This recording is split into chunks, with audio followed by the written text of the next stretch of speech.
to working with me, going up to $15,000 a month of personal income within 3 months of working with me. And the only difference, what's going on guys, and welcome back to today's video. Today's video, we're gonna be talking about the last video that I made, a comment that was there, which basically says, hey, I'm about to get into the automotive industry. How do I sell 10 cars my first month?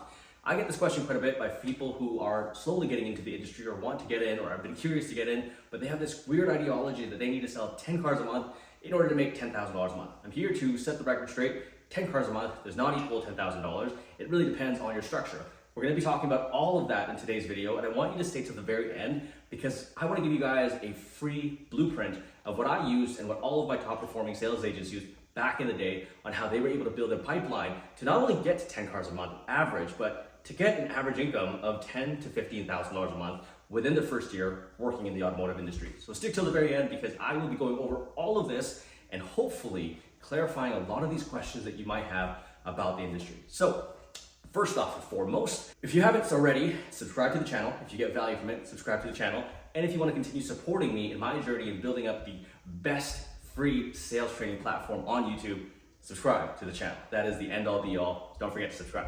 With that said, the first thing you need to consider when wanting to hit 10 cars per month in the automotive industry is finding out what does 10 cars a month actually mean. For most people, it's that pie in the sky dream that they want to hit that goal of 10 cars. But what is 10 cars really? Does it mean $10,000 a month in income? Not really. 10 cars a month is a bit of a fabricated dream because it depends on what your pay plan looks like, right? So if your pay plan is volume based and you're paid $1,000 per car, then you're at $10,000 a month. However, if you're gross paid, so you're paid on the gross profit per car, for those who don't know how that works, so let's say the dealership buys the car at $14,000, you sell the car at $16,000, and you make a percentage of that, that is gross profit based. You could be going and selling 10 of those cars and only make $3,000, only make $2,000.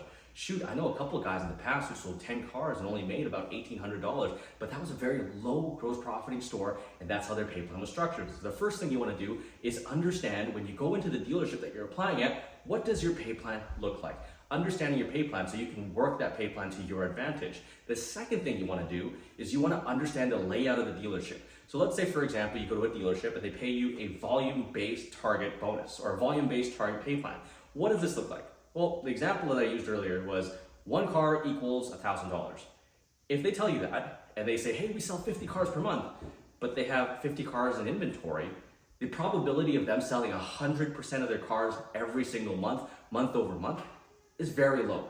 So what you need to start looking at is dealerships who have bigger inventory sources, bigger buildings, bigger probability of them actually selling 150, 200, 300. So you have the ability to hit that volume bonus.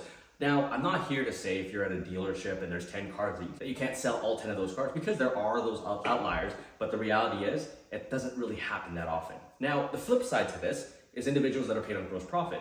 What you want to be asking if you're paid on gross profit is, what is the average gross profit margin on every single vehicle? If the average gross profit margin, let's say, sake of round numbers, is $4,000 and you're paid 25%, that equals 1,000, that equals 10 cars, now you're happy, right? I hope the math kind of makes sense. However, if your dealership's like, oh, we make about $1,000 per car gross profit and you get paid about 25%, that means you're getting paid $250 a car. That means you sell 10 of those cars, you're only getting paid $2,500, right? You see how the math needs to make sense? So to bring it back again, first thing that you need to do is understand the pay plan that you've been presented with. Are you volume-based? Are you gross profit-based?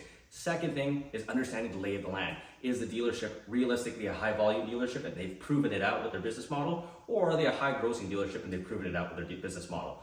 Remember, at the interview process, the dealership is also trying to sell you while you're selling them. So it's a two-way road, right? So those are the two things you need to consider. The third thing you need to consider, and quite frankly, it is one of the most important things you need to consider, is how much ability do you have with your social media platform? Now, I know this one's a bit of an outlier and people are like, what does that have to do with anything? But here's the thing, guys. Social media in today's day and age is absolutely king. My top salesperson that worked for me in the past, she went from going from $4,000 a month in personal income to working with me, going up to $15,000 a month of personal income within 3 months of working with me. And the only difference was I gave her the ability to play around with her social media and I advised her on how her social media platform should work. So what did I do to get her working with social media and what did I do that actually worked with her? The secret here, this is for people who have communities, who are part of communities, who can speak another language. It's tapping into that community on social media. If you follow me on YouTube for a while now, you know I've talked about this in multiple videos. But what I mean by this is, let's say for example, you're like myself, you're a Filipino person. You're Filipino, you can speak Tagalog, you can speak Ilocano, you can speak all these beautiful languages from the beautiful land of the Philippines. Why are you not using it? Why are you not talking with your mother tongue? Why are you not exploring the communities? Just like realtors, you're not selling the car, you're selling yourself. You're selling the value proposition of people utilizing you, because guess what? The car will sell itself. People buy from people that they like, people that buy from people that they can trust. So if you're part of the Filipino community, you're able to create a community yourself within the community where people trust you and people are referring you business. And every time you sell a car, you take one of those snapshot pictures and you just share it. Eventually, those pictures start snowballing and creating an effect where other people are talking about you in a positive light. Other people are saying how fantastic your services are. But again, if you don't have access to your social media and you can't do this yourself on your social media because there's too many red tape around everything or yellow tape around everything, that you can't do these things, you're gonna struggle. You're just gonna be waiting at the door, waiting for it up, going, well, it's a high volume dealership. Eventually someone will walk through the door. You as a professional in the automotive industry, I'm kind of slurring there a little bit, but you as a professional in the automotive industry need to realize that you're an entrepreneur. You need to be able to drum up your own business. You're not an entrepreneur. You are not an entrepreneur because all of the overhead expenses for the vehicles does not come out of your pocket. But as an entrepreneur, you have such a beautiful role where you can sell the vehicles with zero overhead charge, zero overhead cost. You don't have to worry about finances. You don't have to worry about interest rates. All you have to worry about is drumming up business, selling cars.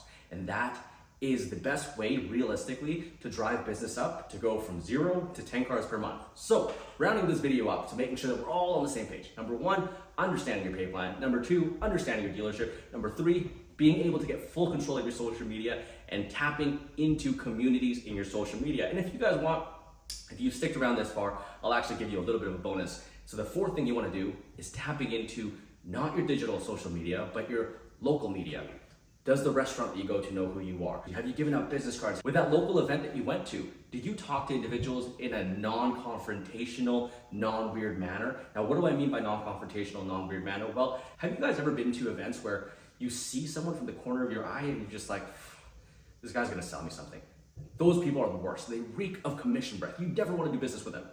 But have you also been in a room with someone that you just start talking to and you're like, wow, that guy's great. Hey dude, what do you do again?